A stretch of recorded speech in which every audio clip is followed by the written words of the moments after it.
the core of management is team building. You're the coach of all of these different players, whether that be the A&R, the lawyer, the business manager, the tour manager, the agent. Like, you're calling the plays, and you got to make sure, because a lot of them are superstars, right? Like, just if you're the coach of the Lakers, you got some superstars on the team.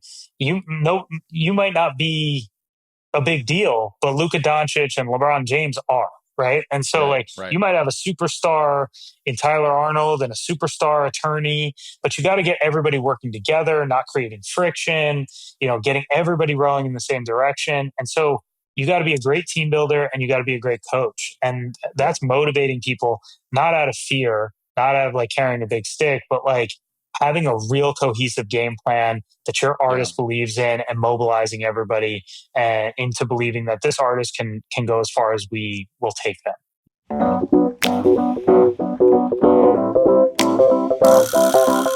What's going on? Welcome to the New Music Business. I'm your host, Ari Herstand, author of How to Make It in the New Music Business, the book. Third edition is out now everywhere. Hardcover, ebook, audiobook, all formats. You can find the book wherever you find books.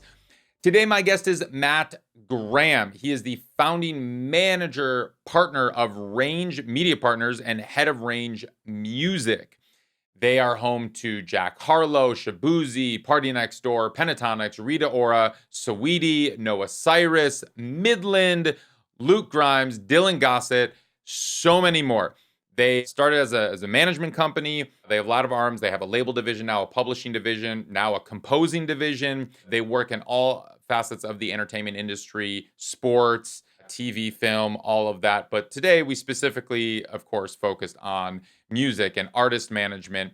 But also, this was a more high-level conversation. So there's many other conversations that I have with artist managers where we dig into the weeds of rolling out a release and running a music career and how all that works and how to work with team members and all of that. And if you're interested in those, just search artist management. You're going to see all on the New Music Business podcast page, on the search page, you'll see tons of countless interviews with other artist managers. Today, Matt and I went pretty high level. So he talks about kind of the structure of Range Music and Range Media Partners and just how the organization works, how the music division works, how the managers and the employees work with each other at the company. And then we really dug into where the industry is heading. So if you're interested in just kind of somebody who is at this very powerful company representing lots of superstars, but also emerging talent, and just kind of where our industry is heading and how it all works together, we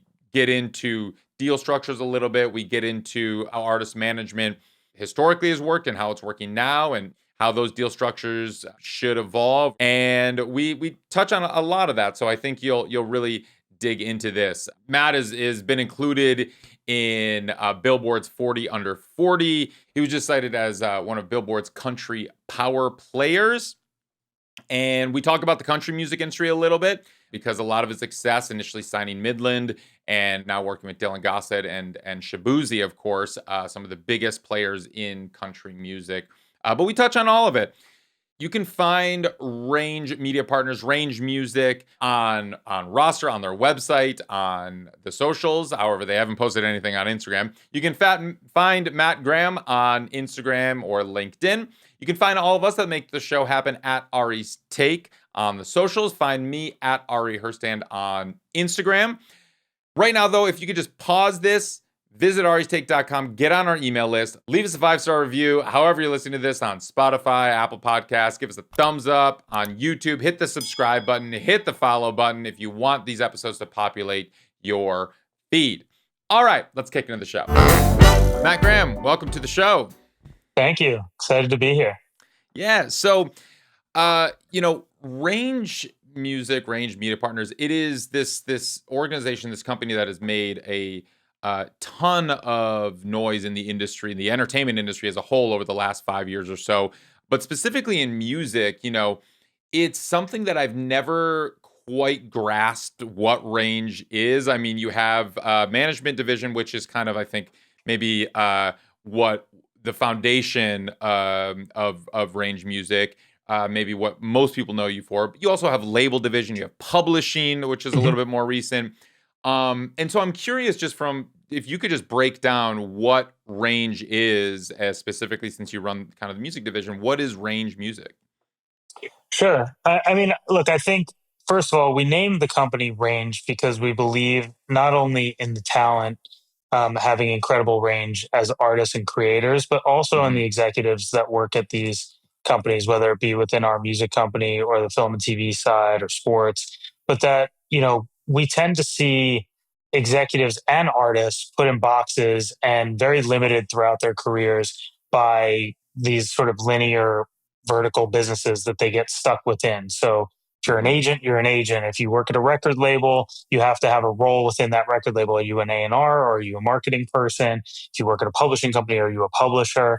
And we wanted to try to create a platform and an ecosystem where you could show your range as an executive and we Mm-hmm. could help all of our clients exercise their range as creators. And so that means if you are a musician, that means you might also be a director or a screenwriter or a showrunner.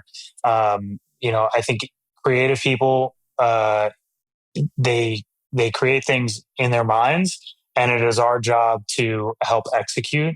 Mm-hmm. But I don't think that those things are limited to songs or Mm-hmm. movies or whatever it may be that is considered their core business. So I think we're sort of intentionally ambiguous in the perception that we send out to the world.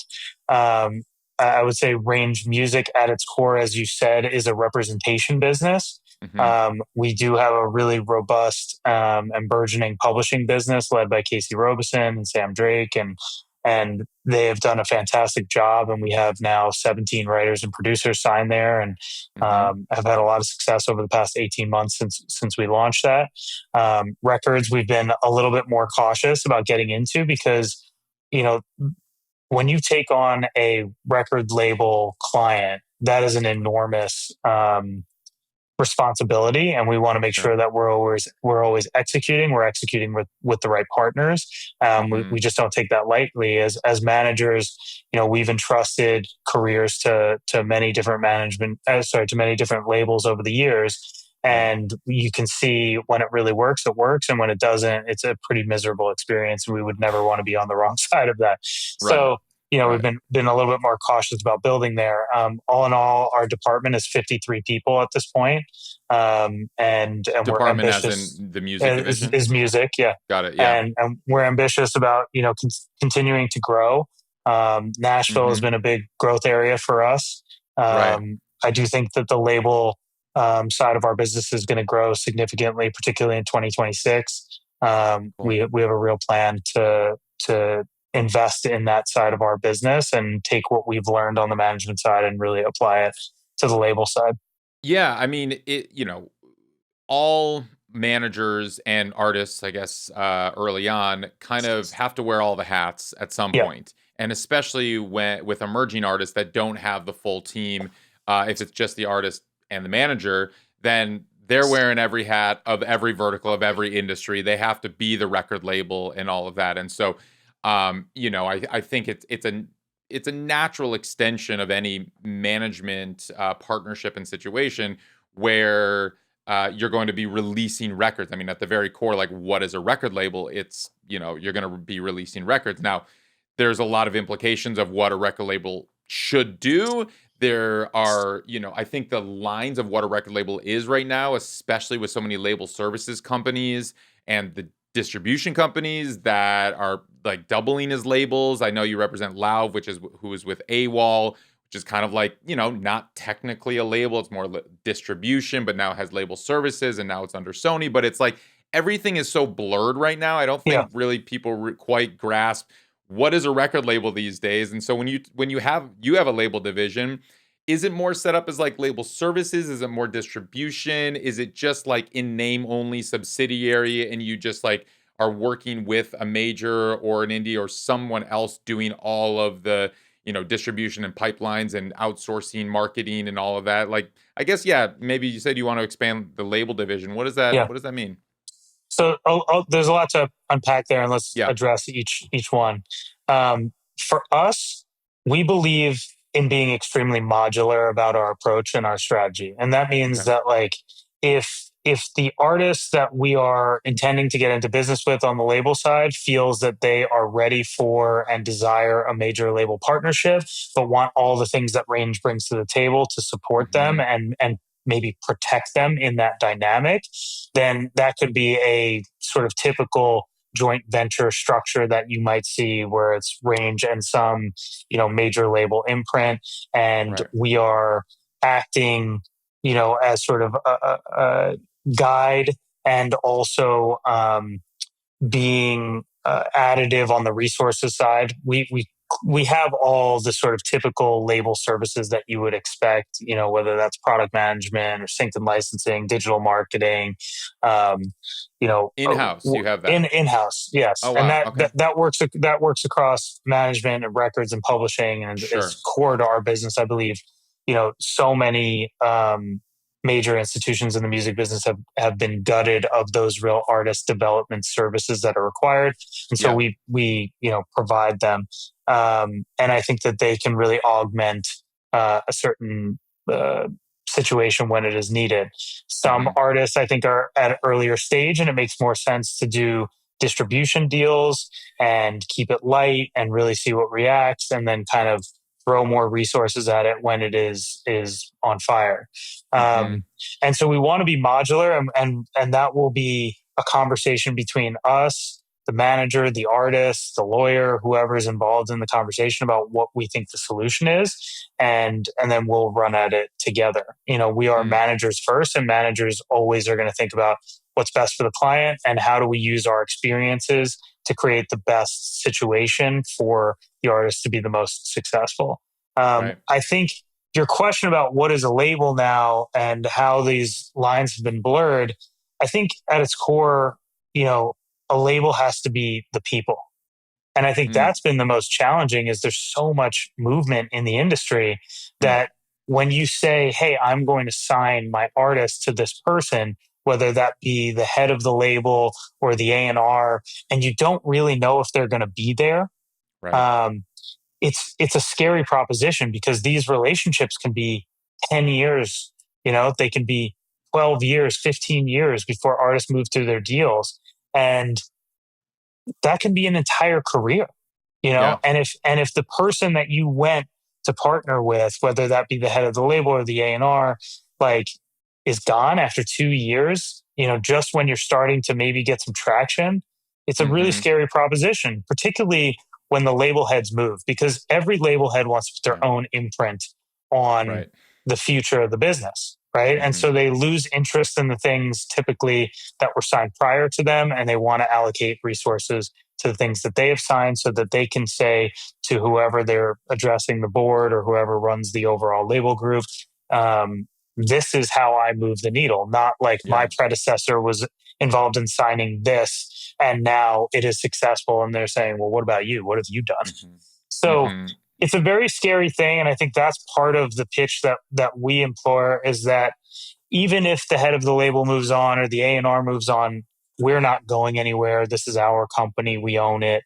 And if we're involved as your joint venture partner, we can create some continuity and some security, and know Mm-hmm. that you have all of these resources here that are focused on your career. So I think it's hard to say exactly what a label is today. It is certainly, Yeah. as you said, distribution. You have to be able to distribute these records globally, Mm-hmm. monetize them, collect on them.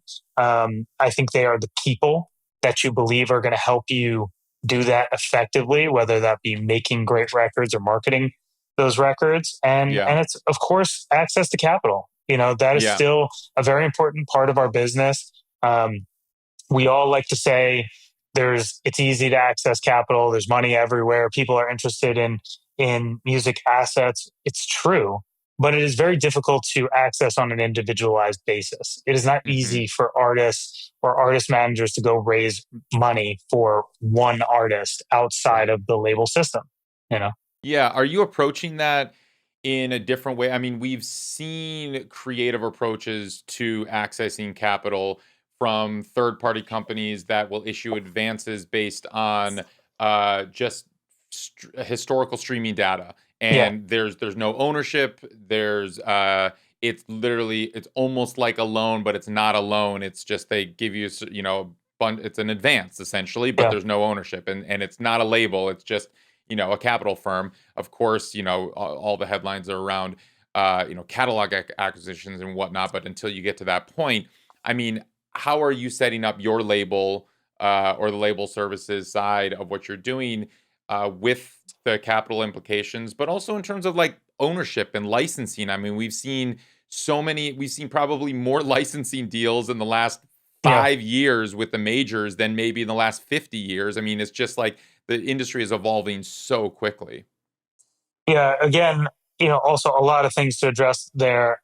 For us, we're focused on a raise of capital just to deploy into our record and publishing businesses. We believe, we have a best in class platform now to help guide careers and to tap into all facets of the entertainment business, not just music. And, we think for financial Sure. partners, we're a really attractive platform for them to invest in and let Sure. us pick winners, which is Hmm. historically, a difficult business model. But we've certainly done it on the management side, and we're doing it on the publishing side, and we think we can have a lot of success on the record side. Yeah. So we will have access to our own capital. We can always obviously partner with the traditional label systems in JV opportunities. I think those companies are interesting, particularly for artists who already have traction. Right. Um, if you're independent and you have traction and you don't want a third party involved in your business decisions, but you do want essentially to draw down some money to scale or to go, do some things that maybe you're inhibited by the resources that you have. I Hmm. think those are interesting, but they're non-strategic, right? And Right. I do think that there is value in building teams. Like Hmm. it is a team sport, and you want to have the best people around the table helping an artist go to the next level, as we all like to say. Hmm. And if nobody has any skin in the game, really, like what is their motivation to be helpful to you, right? And Sure. that's where the traditional label deals, they made a lot of sense because somebody had an outsized asymmetric return if you were successful as an artist, right? Right. And now the negative, I think, has always been sort of how artists recoup in those traditional like royalty deals. And I Hmm. think that's where like things need to get cleaned up.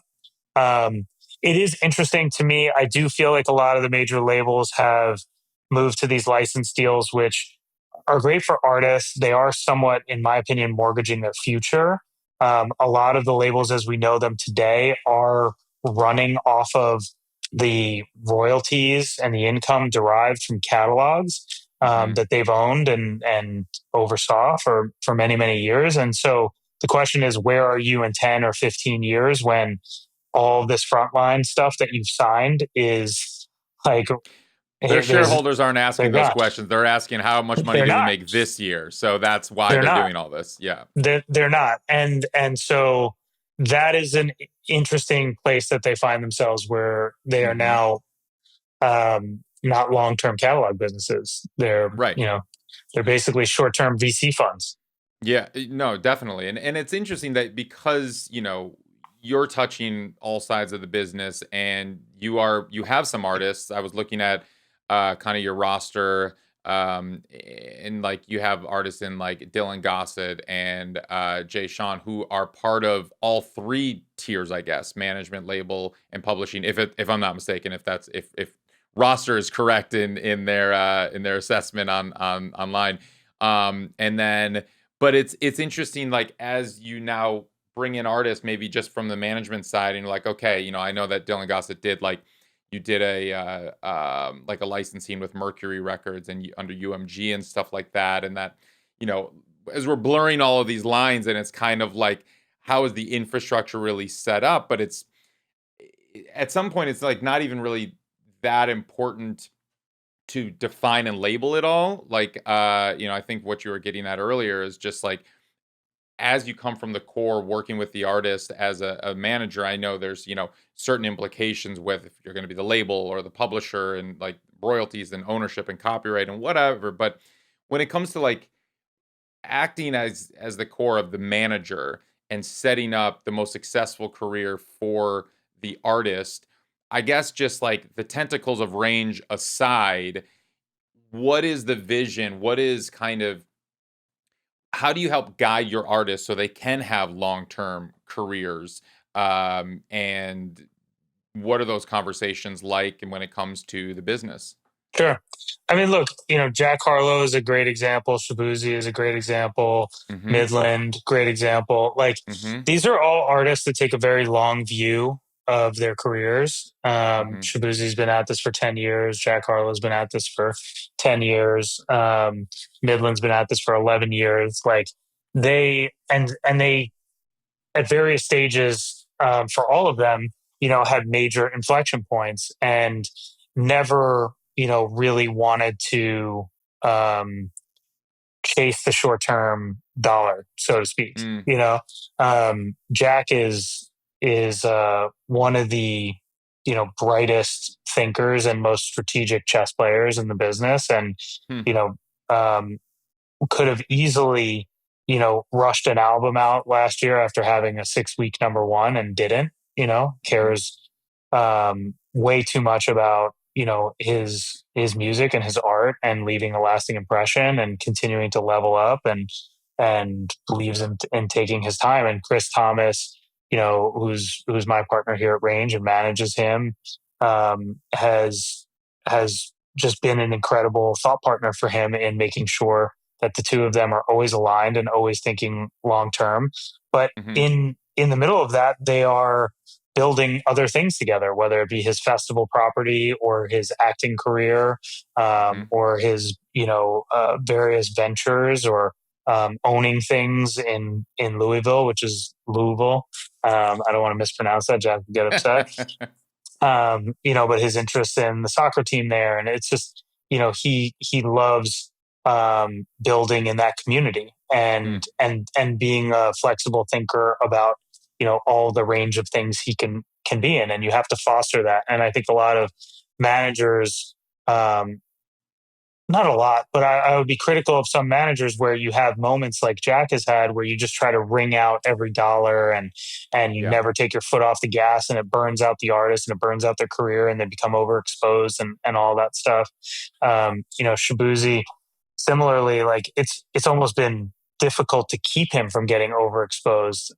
Jared Right. Cotter's done an amazing job of Boss.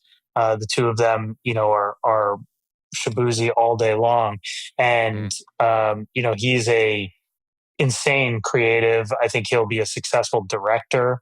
Mm. I think he has just unbridled charisma, and there's so many different extensions off of the Shaboozey sort of world that we can go. And the big question for him was like, how do you follow up a song that big? And it just feels like every song he's put out since that song is Yeah. is just meeting the moment, and like Mhm.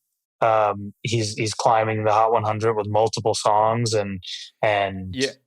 Yeah, we good. had sorry to interrupt. Yeah, we had Heather Vassar from Empire Nashville on the show, and she kind of talked about that the whole rise of Shaboozey, which was so fascinating to hear, Yeah, and just kind of how he was mid album release campaign when the Beyonce record dropped that he was featured on a couple tracks on, and yeah, then he actually happened to write a bar song mid album release. It wasn't even like planned to be on the record, and then they wrote that song. It's like, oh, this is the next single, and just like being malleable and knowing, knowing his work so well to know that when to pivot.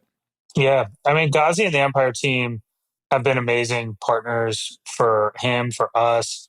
Just really, they leaned into their Nashville business and Hmm. wanted him to be that flagship artist, and he's become that. And it's really because Ghazi says yes. He Right. just you come to him with a good idea, and he's like, "Great, let's go make it happen." And Hmm. he's a great partner in that way, and he's a fierce protector of his artist and his artist vision. And Hmm. I've been really fortunate to get to know him a bit through this project and didn't really Yeah. have too much interaction with him. We worked on some Wale things in the past. And I really, I believe he's an incredibly positive, disruptive force in our business, and I think we're only seeing the beginning of his success, to be honest. Yeah, I mean, you like as you've kind of gotten deeper into the Nashville realm and the country realm. I mean, with Midland, of course, who you signed, I guess what 11 years years ago to ago, your yeah. to your management company, and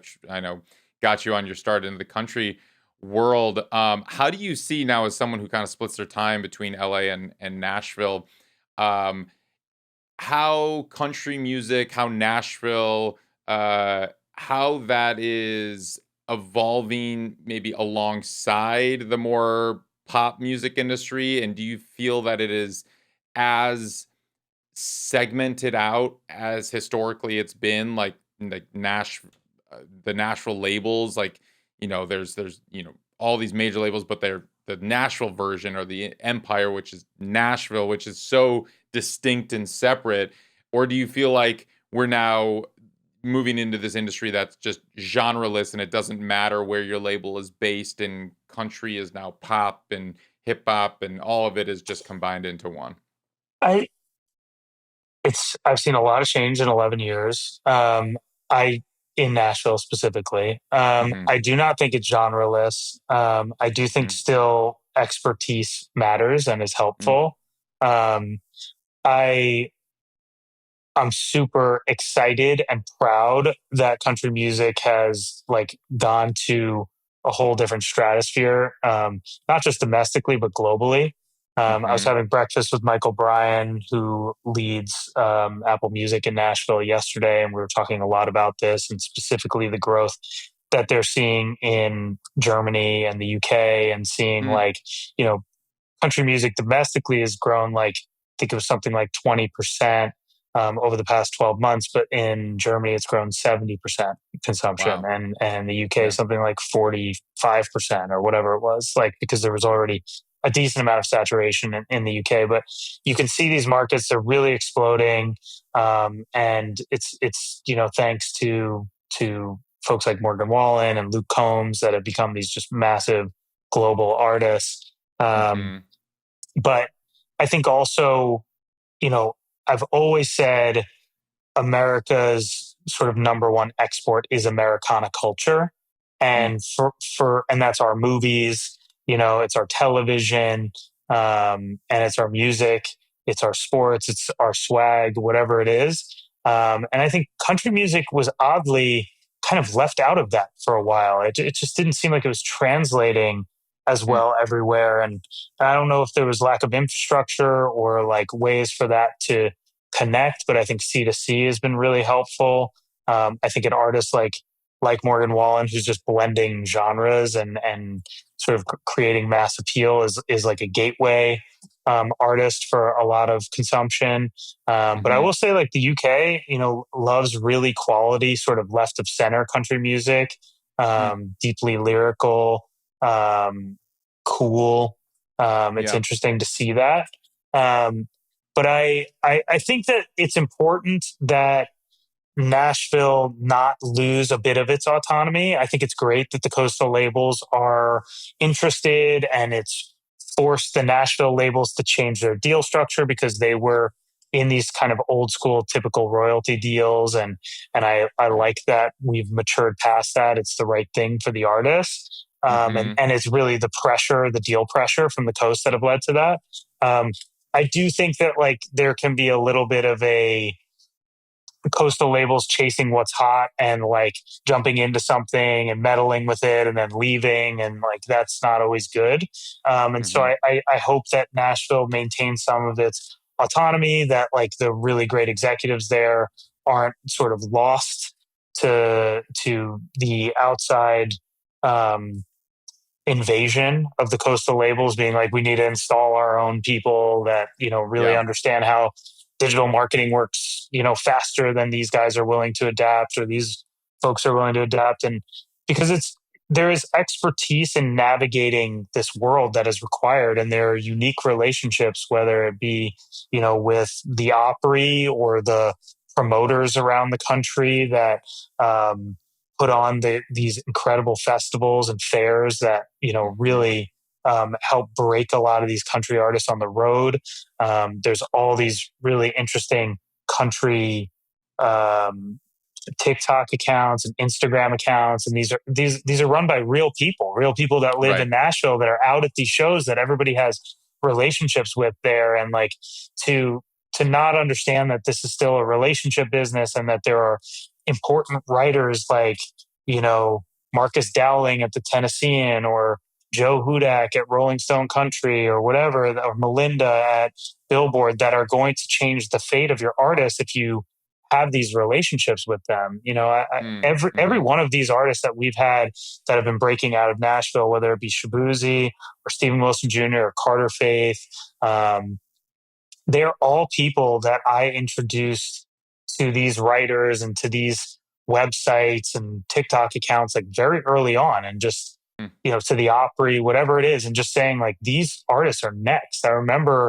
introducing Shaboozey to Melinda at the Billboard Power 100 event in LA. He came with Jared and I said, Shaboozey, you got to meet Melinda. Melinda runs the Nashville beat for Billboard. She's so important and influential. I just said to Melinda, like, he's going to be a huge artist, and we've got this incredible song that's coming out, and it's going to be massive. And like 2 months later, it was a massive hit.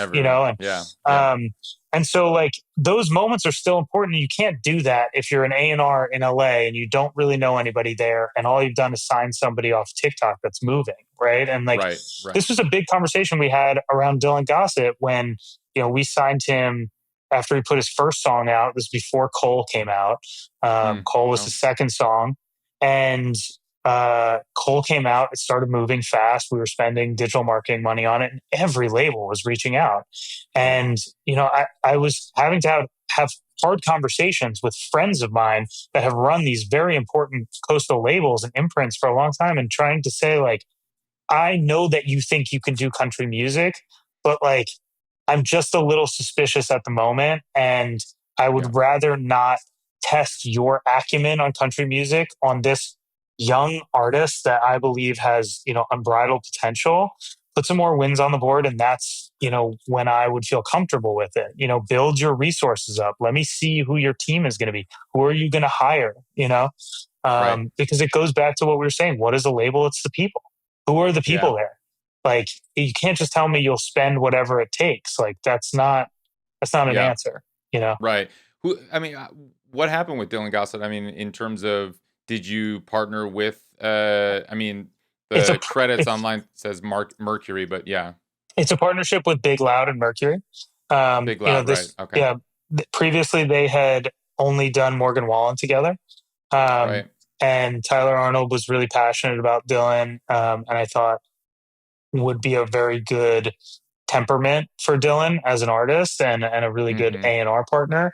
But I've had a lot of success with Big Loud, with Haley Witters and Stephen Wilson Jr., and really believe in the business that they've built. And they were also interested. And given the fact that they had such a successful partnership on Morgan Wallen, I thought it would be amazing if they would be willing to step up and partner again on Dylan. And it's been great. Yeah, that's awesome. How does that work, I guess, just in general, when labels come together? I mean, I think we all look at the credits on online, as on the DSPs or whatnot, and they list like, it's Big Loud and Mercury or it's like a range partnership with exclusive license to Mercury under Big Loud under Universal Music, and it's like all of these names. Yeah. Can you just break down like what that? It's like songwriters really on a pop song. Well, yeah, exactly. There's 27 writers, exactly. Yeah. But like that at least makes a little bit more sense to me, because I'm like, okay, they're getting credit, they're going to get paid. But in terms of just like who's doing what is the point of having these partnerships or licensing deals, or what does that even all mean, and how does that break down, and who owns what? Where are the royalties flowing? Is it, more of like the traditional major label deal where they're keeping the vast majority, or like, how does all that work? Yeah, well, look, I can't discuss like the terms of like Dylan's deal, for instance. Of course, but I think I think we can talk more generally. For us, look, I don't think it's all that common. I think those two entities obviously have a formal relationship now, right? Hmm. That was publicly announced and was born out of the success between them on Morgan Wallen. Yeah. Um, I think Big for Loud and Dylan, Mercury recently. Big Loud and Mercury. Right. For Dylan, it made a lot of sense. He is not just a country artist. He loves Ed Sheeran and Noah Khan just as much as he loves, you know, I don't know, Eric Church Hmm. and somebody whatever. And Yeah. so I think like with him, we wanted to be able to have a partner that we could scale globally. Actually, very quickly, his global consumption numbers were outgrowing his domestic consumption numbers, which is unusual for a country or country adjacent Country. Sure. artists. Yeah. Yeah. And we went and toured Europe and Australia multiple times within the first 2 years, and has Mm. really helped him grow there incredibly fast. And so it made sense. Like Big Loud was very Nashville centric at the time. This is, over 2 years ago. Hmm. They are expanding and growing rapidly. Mercury really had no other country artists besides Morgan Wallen at the time. And it felt like that partnership made sense. And I think it has. Hmm. So it really depends. Like, who are the partners? Do they have a pre-existing working relationship? Because those two Hmm. companies know how to work in tandem really well, and they understand Right. how to divide the responsibility and who's going to lead on radio and who's going to lead on A&R and who's going to lead on digital marketing. Um, I think also we help with that because we are such an experienced management company, and Yeah. we've worked with these companies in the past, and we understand what their strengths and weaknesses are, and we can pull in who we think is gonna do the best for the project. And Yeah. that's it goes back to what I was saying. It's really about the people. Like, it's Yeah. team building. The core of Mm. management is team building. Like, you're the Mm. coach of all of these different players, whether that be the A&R, the lawyer, the business manager, the tour manager, the agent. Like, you're calling the plays, and you got to make sure, because a lot of them are superstars, right? Yeah. Like, just if you're the coach of the Lakers, you got some superstars on the team.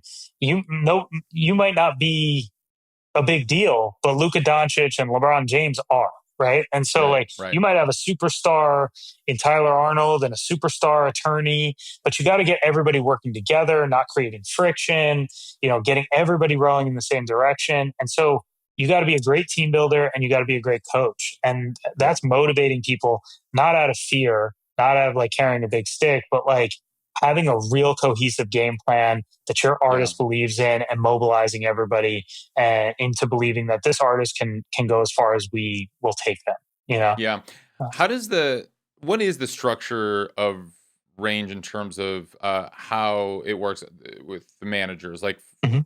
in terms of, there's a lot of management companies out there, and some of them function, like especially the bigger ones, where each manager is almost like an island, where it is their client, and they might be under this umbrella, and that might be more for health insurance and maybe an office and maybe just like salary purposes and accounting and all of that. They can tap into these bigger services, and that others might, be more collaborative, and every manager works with every artist in terms of that. How is range structured with artist management? I mean, we certainly never wanted to be a place, and never will be a place, where like a manager just parks themselves so they can access, healthcare and Mhm. accounting. It's just we have way too dynamic of a platform for anybody to just see us as back end services. Okay. And culturally, we are really about collaboration and being a part of a team, and like having thought partners across everything. Mm. It was really critical to me. I got into business 20 years ago. I've seen a lot of different sort of cycles of this. And I think, to me, the thing as a manager that I never wanted to be a part of was like working at a place that's based on a cult of personality.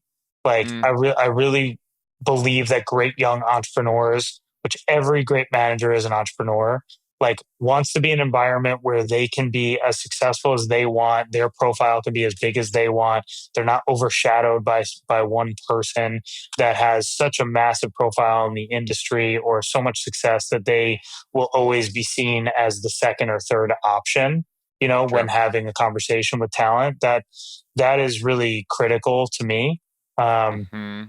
and I think it's what's very attractive about us is that like we have a real sort of round table of managers, and those are our partners and managing partners at the company.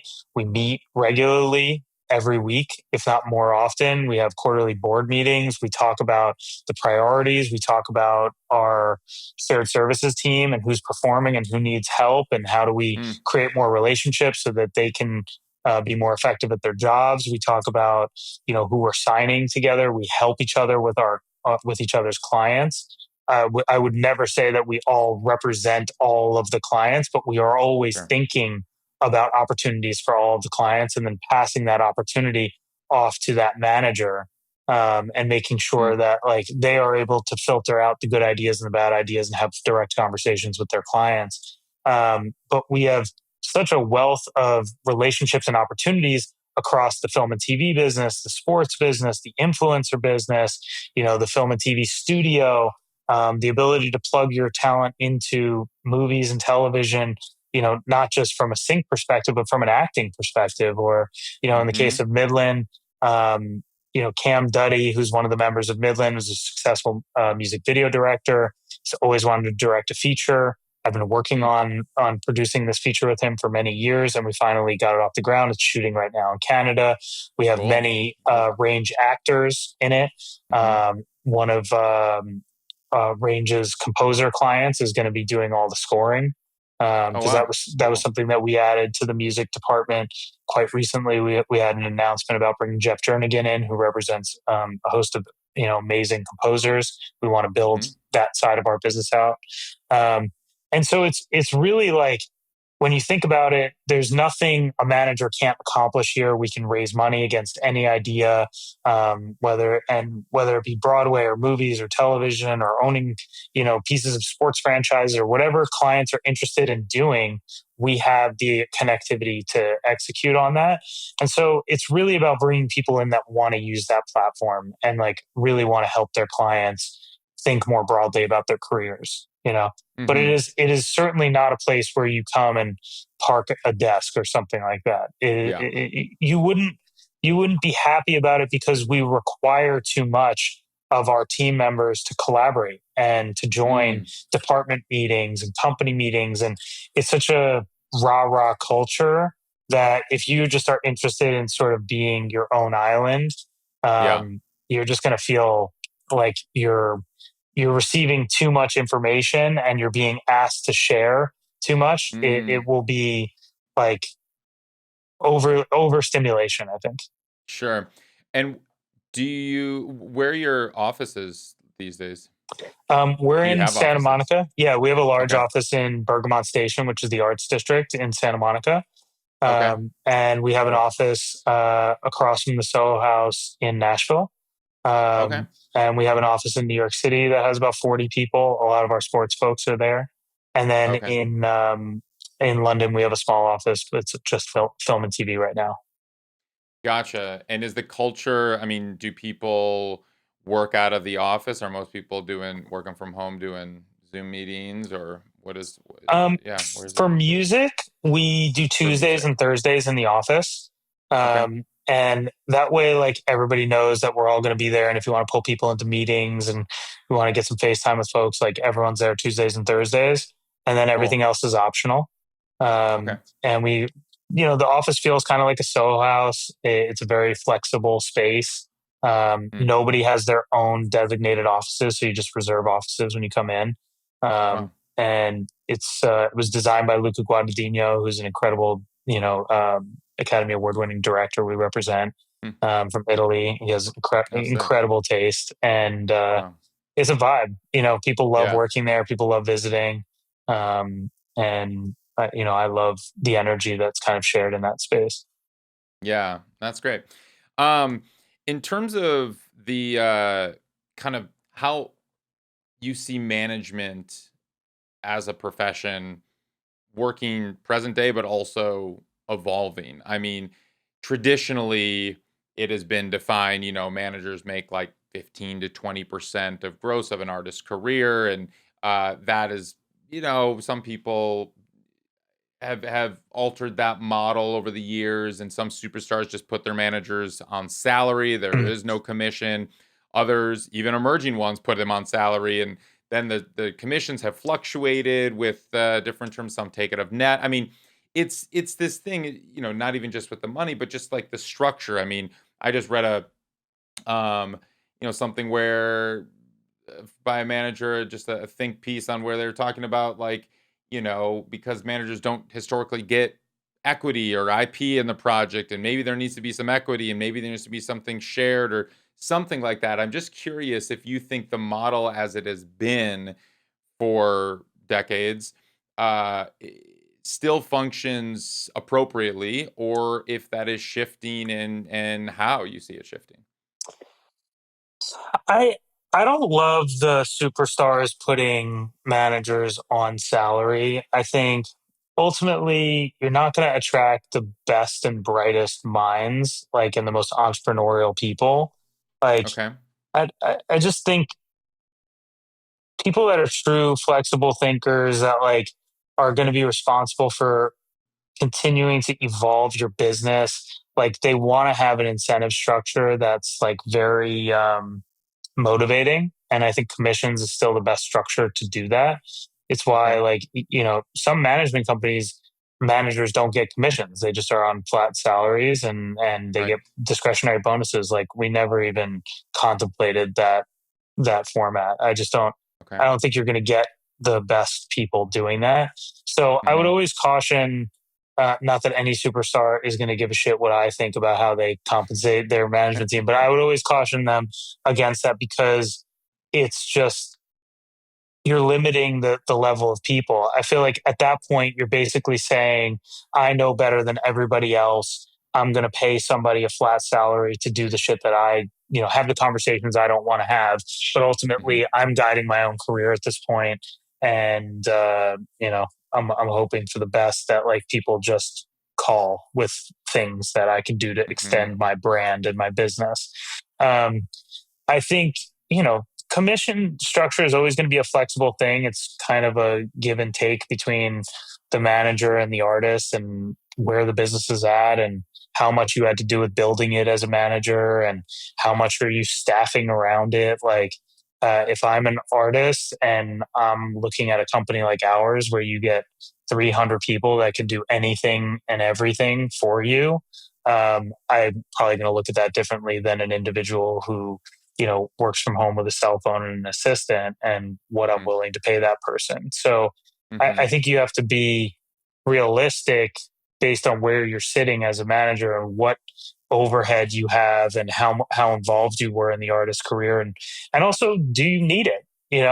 If you were like, when I worked with Scooter for many years, like he could just Scooter Braun. say these are the terms Mhm. or I'm not going to do it because like I Yeah. make so much money. I'm not going to take my time away from my other clients to work on your career unless I have significant upside guaranteed, you know? Mhm. Mhm. So it's also about leverage.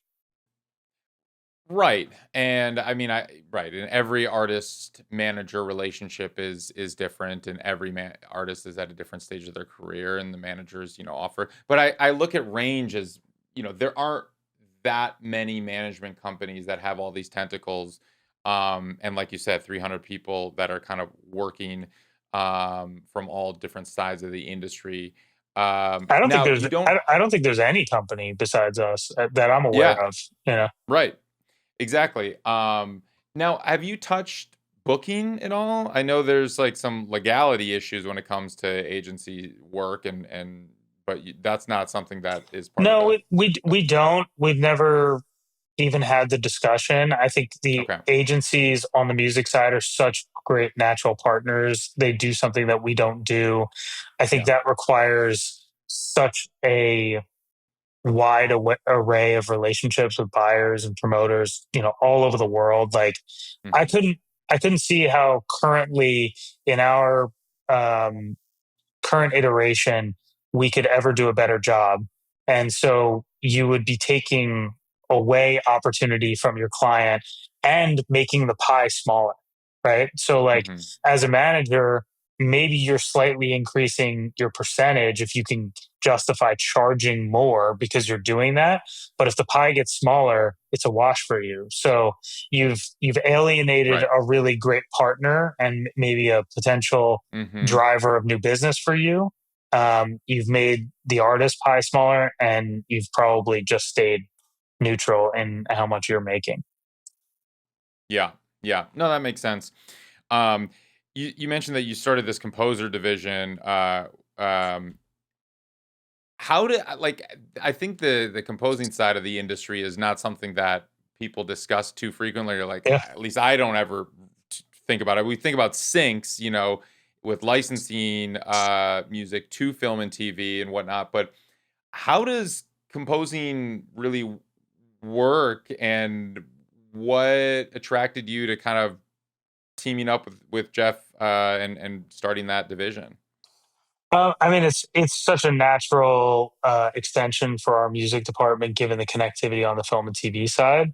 So for Mm, us, we see we can create a strategic advantage for any representative of composers because we have access to directors, showrunners.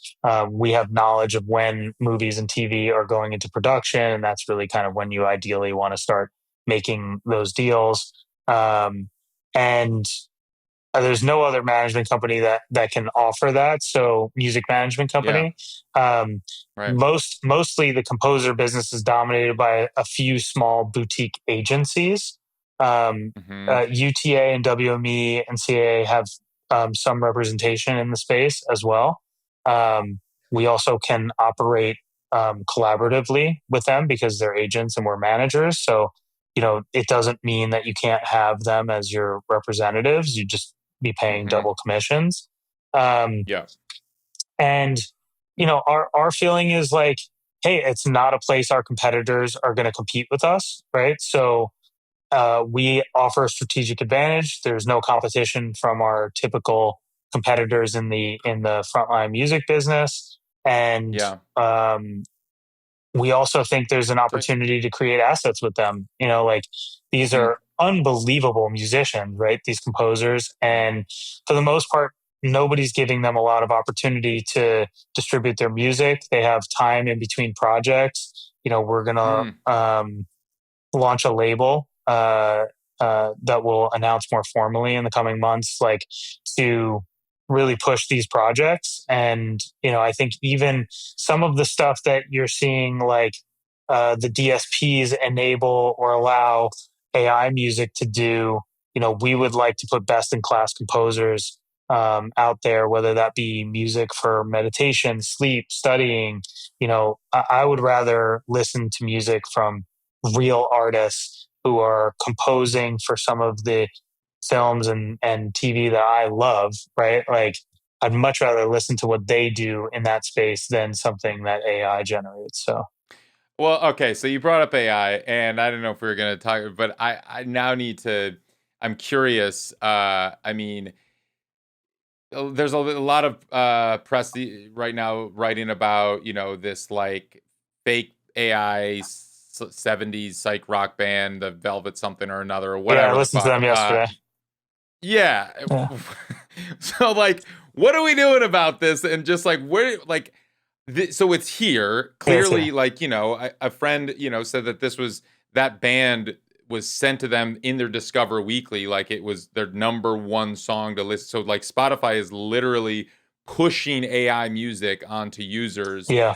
And it is, Deezer just came out with a report saying like about 20% now, not 10%, almost 20% of all the music that's getting uploaded to Deezer is AI generated.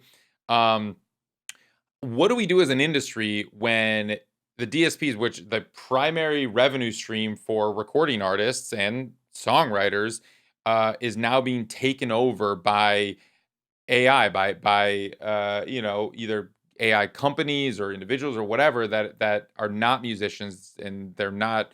it's just like, what do we do as an industry to address this? Well, I think first of all, the DSP should be required to label it as AI music. Mm-hmm. I think then you're at least giving listeners a choice and letting them know, Mm. and not trying to fool them. You know, Yeah. I think that should be required. I think we can't put our head in the sand. Our company has been a leader in these conversations. We've held a number of summits with thought leaders across the film and TV business, and um, we are we're not going to shy away from it. We're going to lean in, and we're going to, which I think has always cost the music business. Like the minute technology gets scary for the music business, its answer is to just like shun it and not accept that it's coming and that it's going to, Right. bulldoze and you got to Mm. get in there early, and you got to establish um, some limitations and labels Mm. Mm. and labels. I don't mean record labels. I mean, like, what is this and how do Regulation. we Yeah. label it? Yeah. Regulation. Mm-hmm. Not say that we won't do it or participate in it, because there will always be ways around it. Right. I foresee somebody will create a new SoundCloud platform that's just all AI music, and you can go there and use that and license it for whatever you want to do. Like, so even if Mm. the traditional DSPs start to enforce it and make it harder and maybe push down on the algorithm if they're under a lot of pressure, then there'll be some place to get it. So inevitably the music business has to deal with it. It's going to affect low cost sync.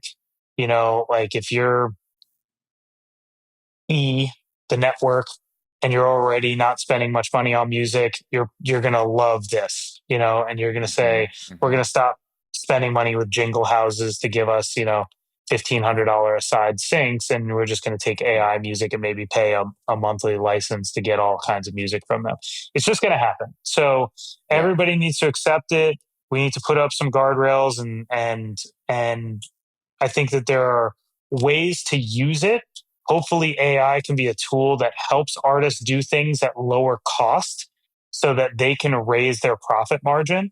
Um, Mm-hmm. I'm hoping, particularly when it comes to live show visuals, that's a very Mm. expensive thing. If you want to go play a major festival and design visuals, you could spend upwards of, on a low end, 50, 75, $100,000, upwards of $1 million on your Wow. visuals, and AI will be able to do that a lot more cheaply.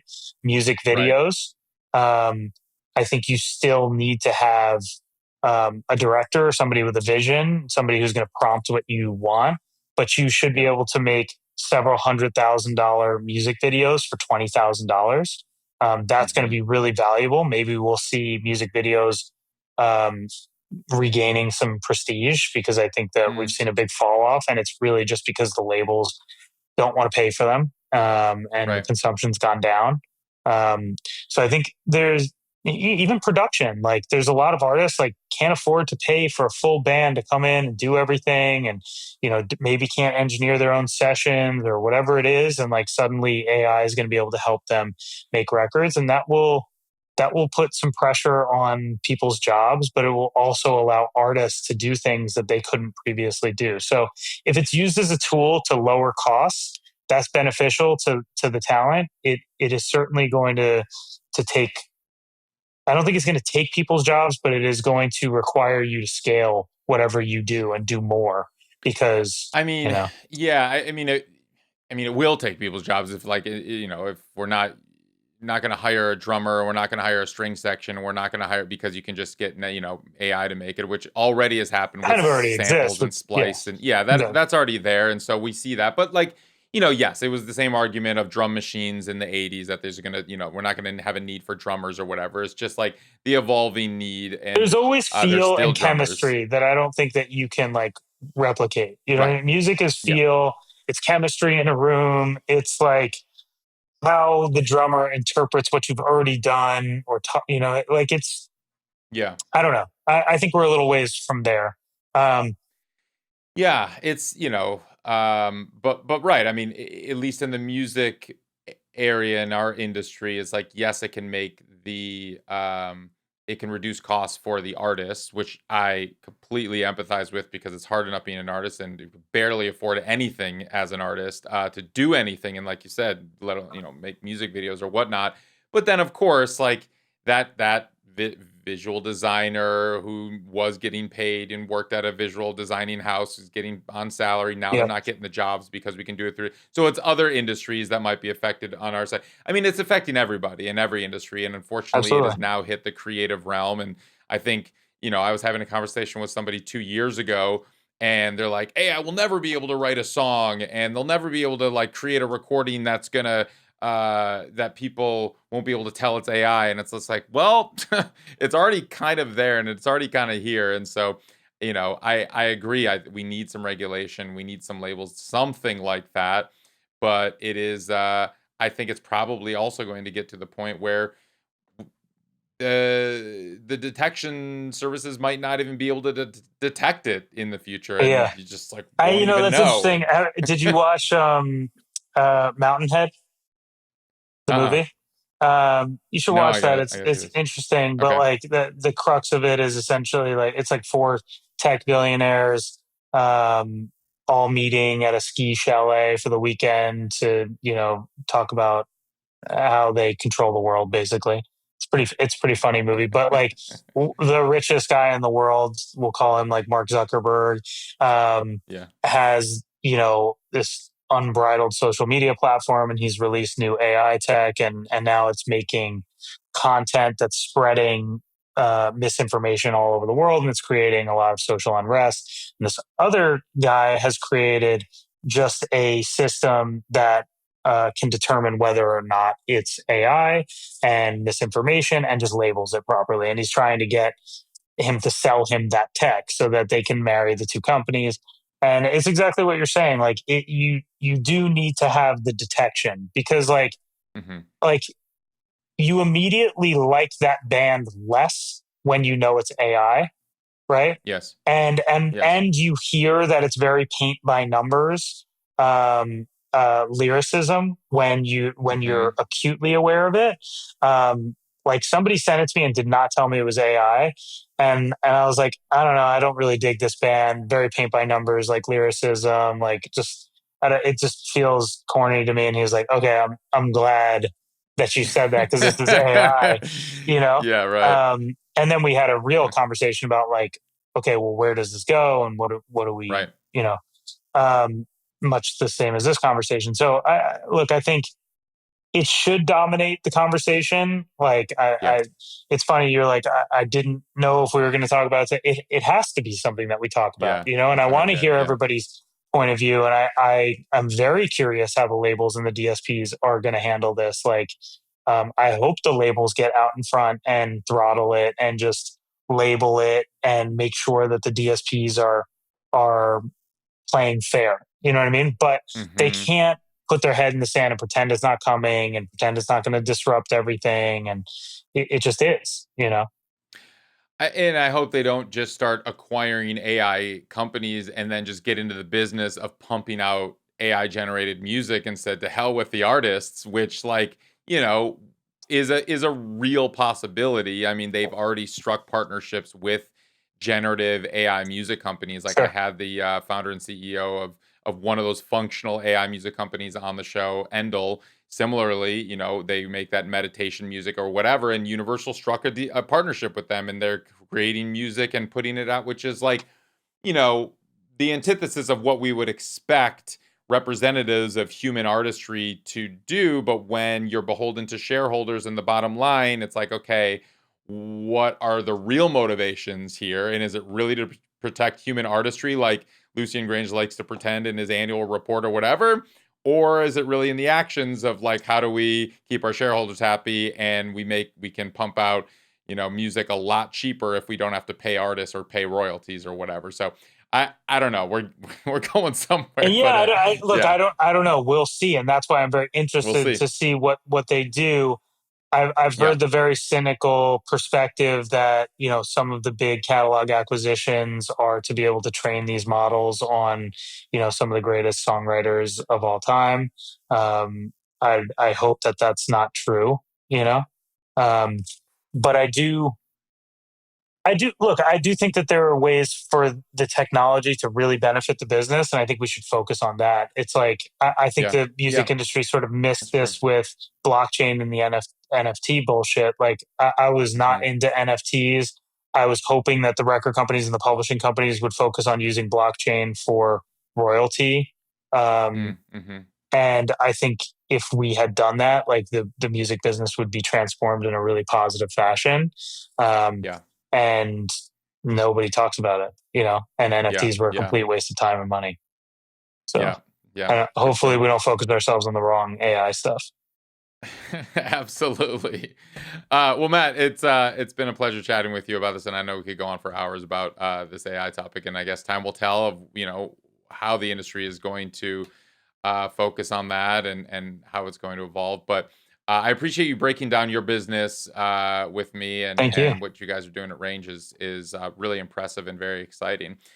I have one final question that I ask everyone who comes on the show, and that is, what does it mean to you to make it in the new music business? Yeah, I think for me, making it is just surviving. It's being here. 20 years into my career, like that makes me feel like I made it. This Mm-hmm. is such a business of attrition. It's really hard to stay in it, let alone thrive in it. And, every day you have to prove why you get to stay on the playing field, in a lot of ways, it's like professional sports. It's just, you're never guaranteed a spot on the team, and you got to stay up on micro and macro trends, and you've got to stay close to the talent because they're driving everything. Songs are the atomic unit of our business, and they come from our creatives, and we're only as good as the hit songs that come from the talent that created, and then we're there to make it all happen around them. But like, to me, I don't know. I think that there's no ubiquity anymore. I think this business is so much bigger than people realize. There's going to be uh, thousands of people that listen to this podcast, and many of them will be like, "I've never heard of this guy or this company." And we obviously touch a lot of different careers and a lot of different aspects of the entertainment business. And likewise, there'll be something that pops up in Latin music that I haven't heard of that is feeding the ears of billions of people. And I think we all just have to stay humble about that like it's a big industry. There's room for everybody.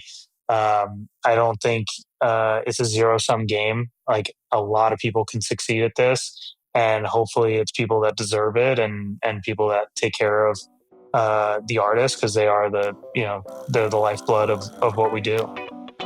Yeah. Right on. Thanks, Ari. Thanks so much. Thanks for having me. Today's episode was edited by Ari Davids, with music by Grassroots District, and produced by all the great people at Ari's Take.